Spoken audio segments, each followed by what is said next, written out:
Samsung said it's their best phone ever. Now, we're going to try and cut through some of that marketing hype and actually see if it's as good as they say it is.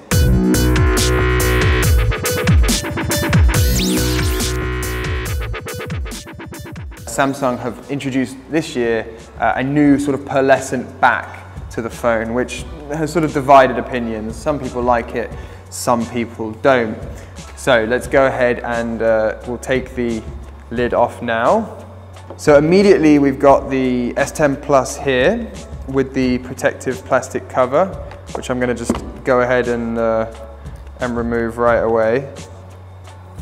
So I'm going to take the plastic off the back. Let's see, how do we get this off? Okay, there we go.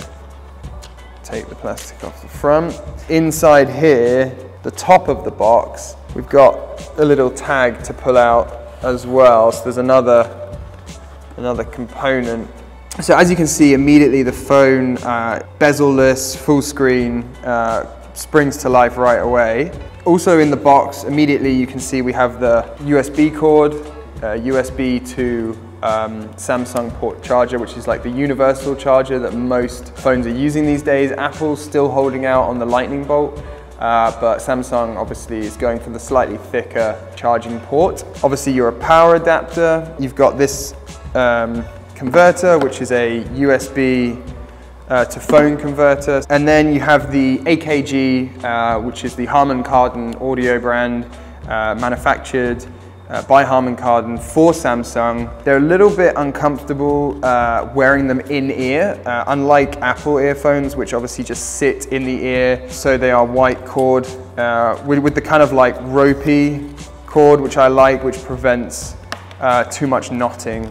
And one more little converter widget there, which is one of the old school kind of Android chargers. I don't know if you can see that. And that's something that Apple doesn't do particularly well, is provide that accessibility when upgrading so that people can use older equipment. They sort of just say, do it yourself basically, at vast expense. Completely bezel-less screen.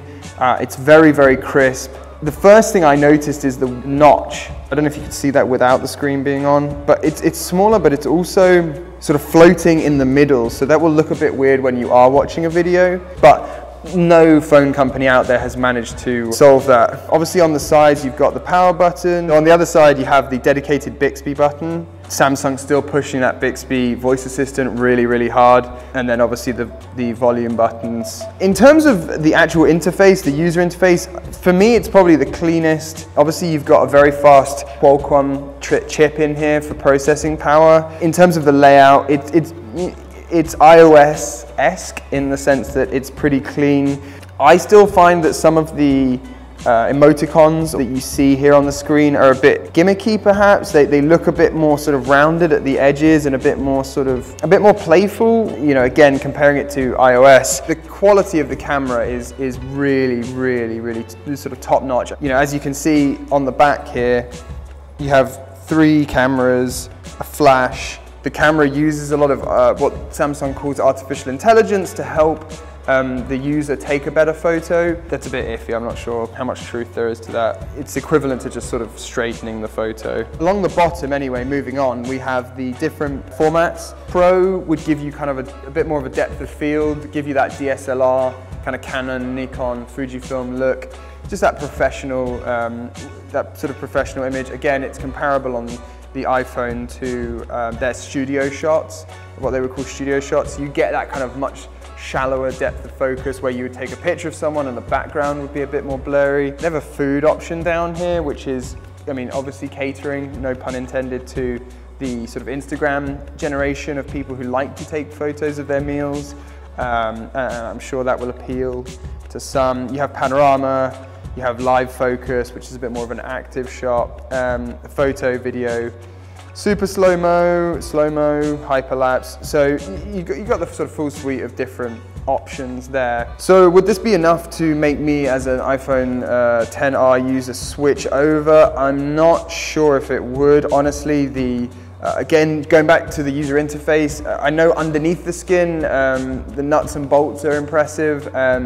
For me, the skin and the user interface is just a little bit gimmicky. I'm not a huge fan of that, and I feel like It would take some time to get used to. I probably would get used to it in the end, but I really value the simplicity and the cleanness of iOS. And given that it's in the same price point or the same ballpark as the top of the range Apple models, like the XR, like the XS, I don't know if I could justify spending that much on a phone that I'm not quite as keen on. You know, it's early on in the year, we still have Google release coming, we still have the Apple release coming later on in the year, and really, whilst this has sort of set the benchmark for those, it'll be very interesting to see if those two companies can eclipse what Samsung have achieved here. But yeah, it hasn't blown me away, this phone, the Samsung S10 Plus, and it hasn't convinced me to switch over just yet. Thanks very much for watching our unboxing. We'll be back soon with more unboxings of gadgets and other consumer electronic items that you might be interested in. Thanks very much, and always check out golfnews.com for the latest news. Thanks a lot.